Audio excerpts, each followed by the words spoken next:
Today we are discussing a very important editorial. Then today is Tuesday 3rd of March 2026.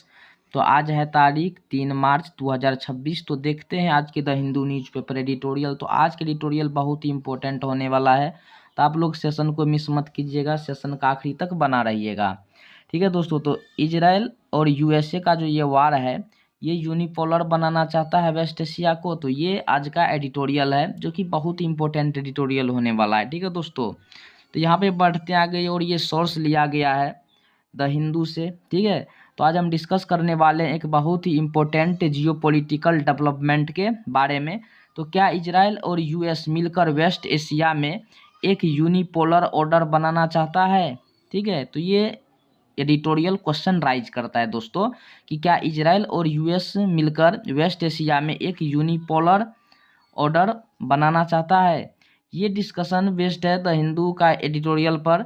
तो ये topic UPSC GS paper 2 international relation के perspective से बहुत ही important है, extremely important है दोस्तों। तो आज के सेशन में हम समझेंगे बैकग्राउंड क्या है, रिजिम चेंज स्ट्रेटजी क्या होती है, ईरान का रिस्पॉन्स क्या है। ठीक है। उसके बाद और इसका ग्लोबल इम्पैक्ट क्या होगा। ठीक है दोस्तों। तो बढ़ते आगे और देखते हैं बैकग्राउंड ऑफ कन्फ्लिक्ट। तो ये कन्फ्लिक्ट जो है, ये जो लड़ाई हो रहे हैं युद्ध, तो इनका बैकग्राउंड क्या है। तो रिसेंट डेवलपमेंट्स यूएस और ईरान के बीच ओमान मीडिएशन से टॉक चल रही थी। ठीक है दोस्तों। लेकिन उसके बाद सडन एक्सक्लेशन हुआ। ठीक है। ठीक है, यूएस और इजराइल ने ईरान पर स्ट्राइक किया। ईरान के सुप्रीम लीडर आयतुल्लाह खामेनेई साहब को टारगेट किया गया और यूएस प्रेसिडेंट डोनाल्ड ट्रंप और इजरायली पीएम बेंजामिन नेतन्याहू ने इसको प्री इम्पेटिव स्ट्राइक बताया। ऑफिशियल रीजन क्या था? ईरान का न्यूक्लियर प्रोग्राम। ठीक है दोस्तों।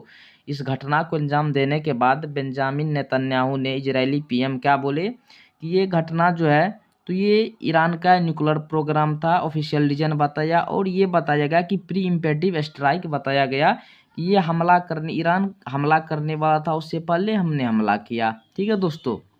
तो ये ठीक है। तो ऑफिशियल रीजन क्या दिया कि ईरान का न्यूक्लियर प्रोग्राम।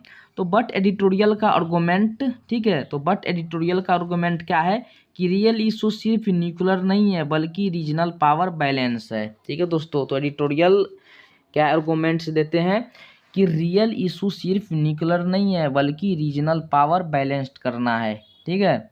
ये जो क्षेत्र है, तो इस क्षेत्र में क्या है, जहाँ भी चल रहे ईरान वाले क्षेत्र में, इस ईस्ट एशिया में, वेस्ट एशिया में, तो वेस्ट एशिया में क्या करते हैं, अपना पावर बैलेंस करने के लिए ये युद्ध किए हैं। ठीक है। ये एडिटोरियल का कहना है, सिर्फ न्यूक्लियर नहीं है। ठीक है। तो वह Israel see Iran as threat. तो इजराइल के लिए ईरान एक एक्सटिशनियल थ्रेट माना जाता है। Reason advanced missile capacity, regional influence, Lebanon, Syria, ITC, anti Israel political ideology. ठीक है। इजराइल का मानना है कि जब तक ईरान स्ट्रोंग रहेगा वेस्ट एशिया में मल्टीपोलर बैलेंस बना रहेगा। ठीक है। इजराइल का क्या मानना है, जब तक ईरान स्ट्रोंग रहेगा तब तक वेस्ट एशिया में मल्टीपोलर बना रहेगा। ठीक है। तो अगर ईरान वीक हो जाए, ठीक है दोस्तों, कहता अगर ईरान वीक हो जाए तो इजराइल डोमिनेंट रीजनल पावर बन सकता है।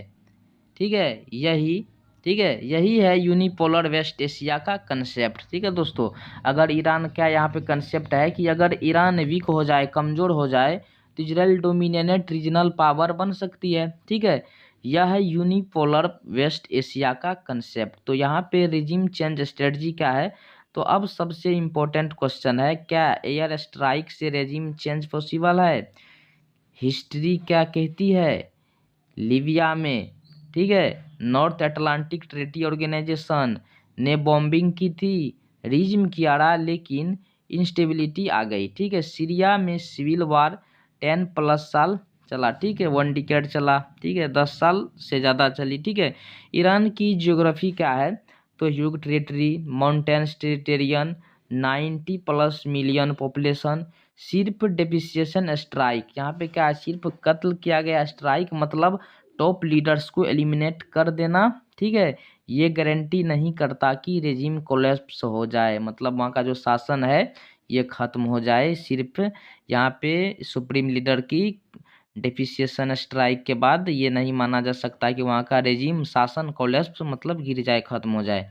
तो एडिटोरियल के मुताबिक ईरान में ऑर्गेनाइज्ड इंटरनल ओपोजिशन स्ट्रोंग नहीं है, इसलिए एक्सटर्नल मिलिट्री प्रेशर से इमीडिएट कोलैप्स डाउटफुल है। ठीक है, तो यहाँ पे रीजनल वार रिस्क क्या है, तो सबसे बड़ा डेंजर क्या है, तो रीजनल स्पिल ओवर। ठीक है, तो ईरान ने यूएस बेस और गल्फ स्टेट्स को थ्रेटन किया। ठीक है, स्ट्रेट ऑफ हार्मोज क्लोज करने की वार्निंग दी। ठीक है, उसके बाद यहाँ पे स्ट्रेट ऑफ हार्मोज क्या है, तो यहाँ पे समझेंगे हम लोग वर्ल्ड ऑयल ट्रेड 1/3 यमन से पास होता है, यहाँ से पास होता है। ठीक है दोस्तों, यहाँ पे वर्ल्ड का जो पूरे विश्व का 1/3 भाग जो है यहाँ से ऑयल पास होता है। ये कहाँ से, तो स्ट्रेट ऑफ हार्मोज से। तो अगर ये चौक पॉइंट बंद हो जाता है, अगर ये चौक पॉइंट बंद हो जाता है तो ऑयल प्राइसेस स्पाइक होगा, बढ़ेगा, ग्लोबल रिसेशन रिस्क बढ़ जाएगा, इंडिया जैसे oil important dependent countries impact में। ठीक है, तो ये सिर्फ रीजनल नहीं है, ग्लोबल इकोनॉमिक क्राइसिस बन सकती है। यहाँ पे जियो पॉलिटिकल एंगल से देखें तो एडिटोरियल का कोर आर्गूमेंट है ये वार डेमोक्रेसी वर्सेस डिक्टेटरशिप का नहीं है, ये वार पावर रिस्क सर्गेटिंग का है, बैलेंस ऑफ पावर शिफ्ट करने का। अगर Iran last major resisting power है वेस्ट एशिया में और अगर वो वीकेंड हो जाता है तो इजराइल यूएस के सपोर्ट से सेंट्रल पावर बन सकता है। ये होगा यूनिपोलर वेस्ट एशिया ऑर्डर। तो यहाँ पे यूनिपोलर वेस्ट एशिया ऑर्डर क्या है, अगर Iran last major resisting power West Asia में और अगर वो वीकेंड हो जाता है ईरान, तो इजराइल यूएस के सपोर्ट से सेंट्रल पावर बन सकता है। यूनिपोलर वेस्ट एशिया ऑर्डर यही है।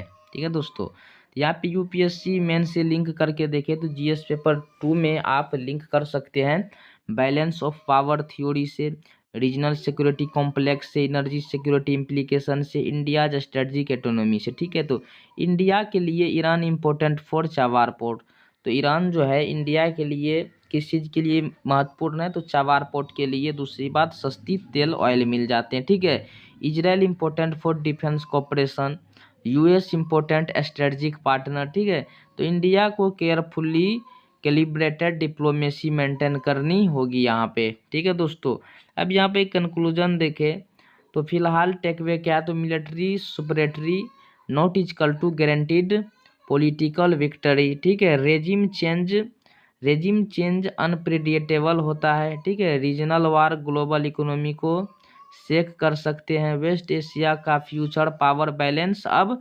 रेडिफाइन हो रहा है। ठीक है दोस्तों, यहाँ पे जो है वेस्ट एशिया का फ्यूचर पावर ये बैलेंस अब रेडिफाइन हो रहा है।